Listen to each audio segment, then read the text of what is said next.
नमस्कार दोस्तों, स्वागत है आपका अपने YouTube चैनल पर। तो चलिए शुरू करते हैं। अध्याय 4।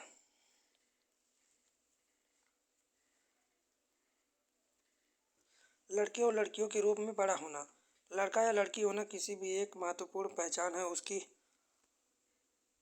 अस्मिता है। जिस समाज के बीच हम बड़े होते हैं वह हमें सिखाता है कि लड़के और लड़कियां का कैसा व्यवहार स्वीकार करने योग्य है, उन्हें क्या करना चाहिए क्या नहीं। हम प्रायः यही सोचते हैं कि वह बहुत बड़े होते हैं कि ये बात सब जगह बिल्कुल सही एक सी है, परंतु क्या सभी समाजों में लड़के और लड़कियों के प्रति एक जैसे नज़रिए हैं? इस पाठ में हम इस प्रश्न का उत्तर जानने की कोशिश करेंगे। हम यह भी देखेंगे कि लड़के और लड़कियों को दी जाने वाली अलग अलग भूमिका उन्हें भविष्य और में स्त्री और पुरुष की भूमिका के लिए कैसे तैयार करती है। इस पाठ में हम देखेंगे कि अधिकांश समाज पुरुष स्त्रियों को अलग अलग प्रकार महत्व देते हैं।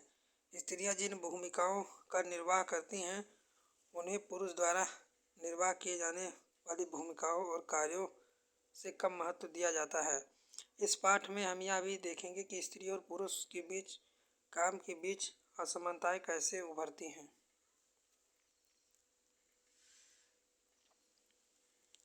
कक्षा 7 का एक छात्र अपने विद्यालय की वर्दी में।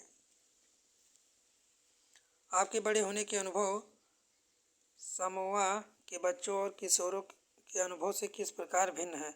इस अनुभव में वर्णित क्या कोई ऐसी बात है जिसे आप अपने बड़े होने के अनुभव में शामिल करना चाहेंगे?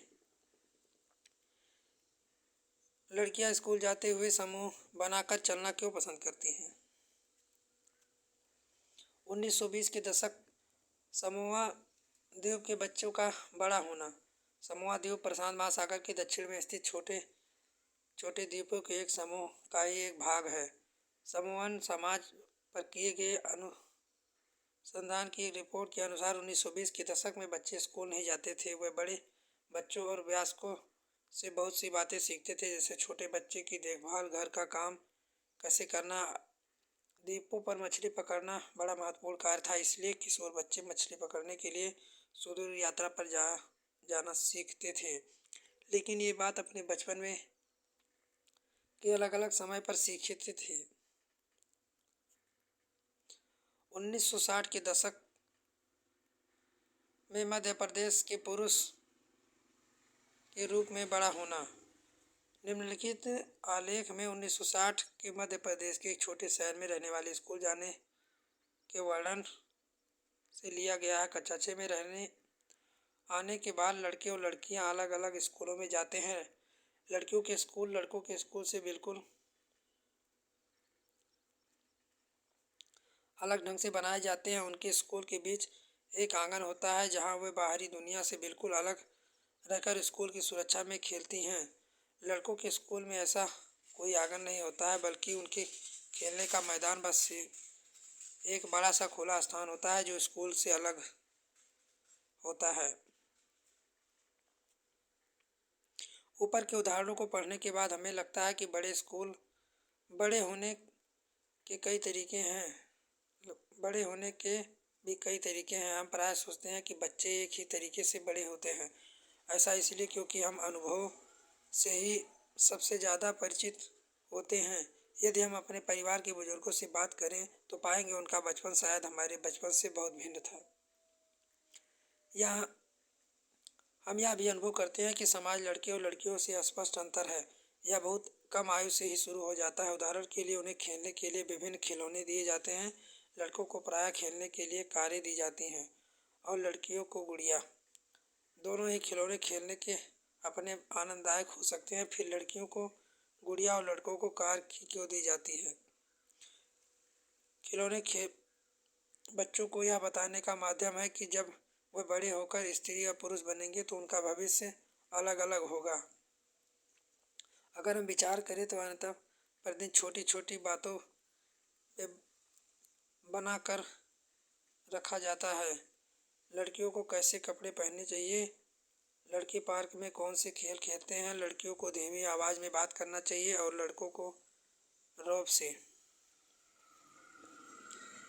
आपके पड़ोस में किसी गली या पार्क का चित्र बनाइए। उसमें छोटे लड़के व लड़कियों द्वारा की जाने वाली सभी विभिन्न प्रकार की गतिविधियों को दर्शाइए। यह कार्य आप अकेले या समूह में भी कर सकते हैं। आपके द्वारा बनाए गए चित्र में क्या उतनी ही लड़कियां हैं जितने लड़के? संभव है कि आपने लड़कियों की संख्या कम बनाई होंगी।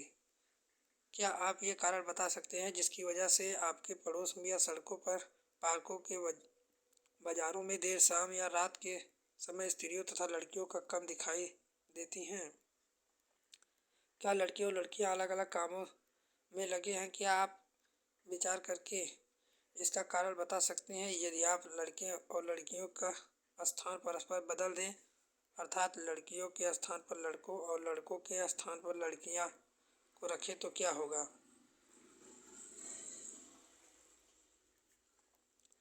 मेरी माँ काम नहीं करती।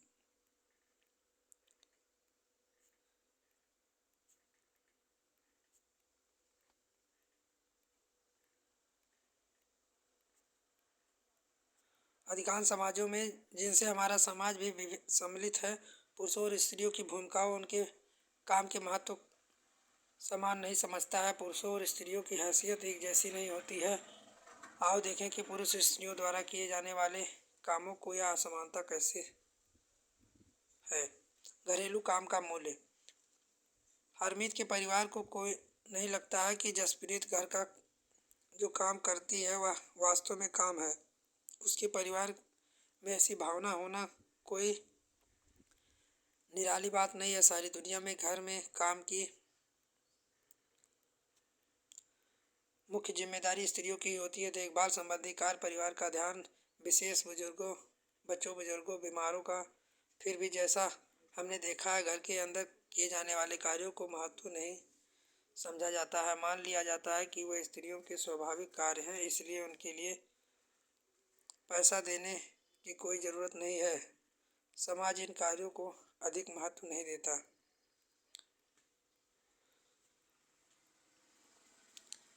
क्या हरप्रीत और सोनाली का कहना सही था कि हरप्रीत की माँ काम नहीं करती है? क्या आप सोचते हैं कि अगर आपकी माँ या लोग जो घर के काम करते हैं एक दिन के लिए हड़ताल पर चले जाएं तो क्या होगा?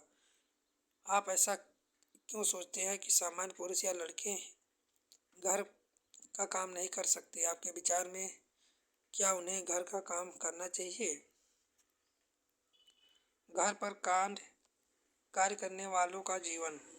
उपयुक्त कहानी केवल हरमीत की माँ का ही नहीं बल्कि काफ़ी काम मंगला करती है जो उसके घरेलू काम में मदद के लिए लगाई जाती थी। बहुत से घरों में, विशेष शहरों में, नगरों में लोग घरेलू काम के लिए लगाया जाता है। ये बहुत से काम करते हैं: झाड़ू लगाना, सफाई करना, कपड़े बर्तन धोना, खाना पकाना, छोटे बच्चों बुजुर्गों की देखभाल आदि। घर का काम करने वाली अधिकांशतः स्त्रियां होती हैं।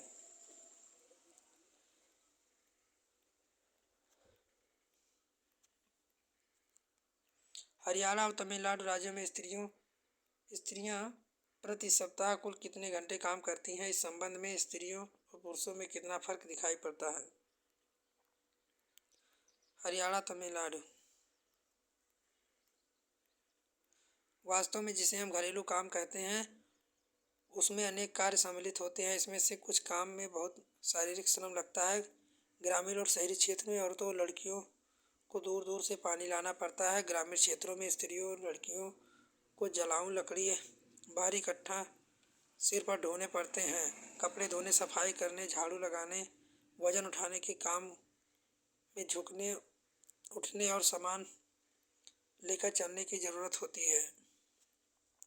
घरेलू और देखभाल कार्यों में एक अन्य पहलू जिसे हम महत्व नहीं देते हैं वह इन कामों में लगने वाला लंबा समय। वास्तव में यदि हम स्त्रियों द्वारा किए जाने वाले घर के और बाहर के कामों को जोड़ दें तो हमें पता चलता है कि कुल मिलाकर स्त्रियां पुरुषों से अधिक काम करती हैं। निम्न तालिका में भारत के केंद्रीय सांख्यिकीय संगठन द्वारा किए गए विशेष अध्ययन से कुछ आंकड़े 1998 से 99 देखिए। क्या आप रिक्त स्थानों को भर सकते हैं?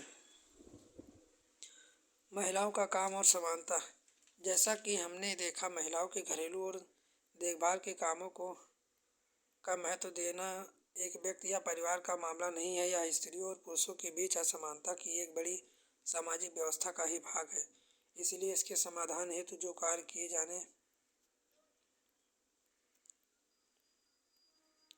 हैं वह केवल व्यक्तिगत पारिवारिक स्तर पर ही नहीं वरन शासकीय स्तर पर भी होने चाहिए।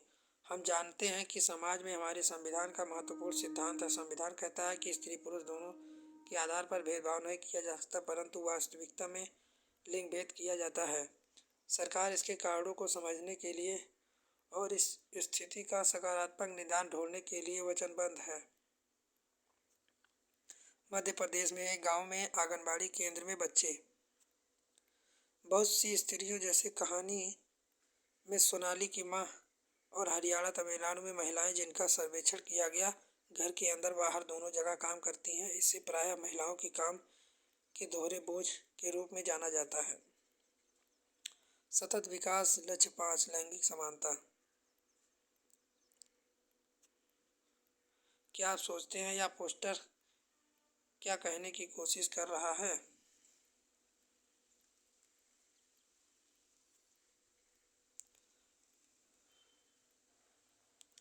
यह पोस्टर बंगाल की महिला के एक समूह ने बनाया है। क्या इसे आधार बनाकर कोई अच्छा सा नारा तैयार कर सकते हैं?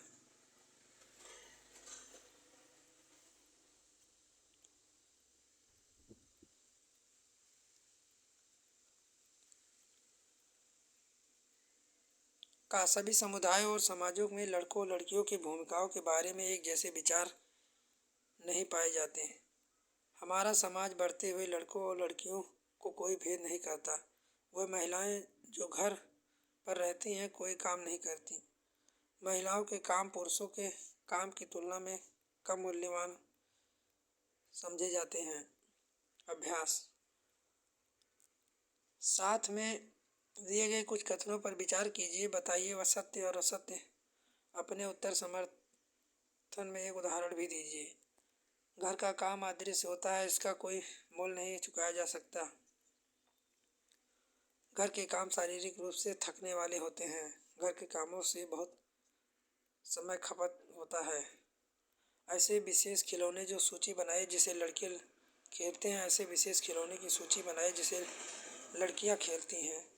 ये दोनों सूचियों में अंतर है तो सोचिए और बताइए क्यों।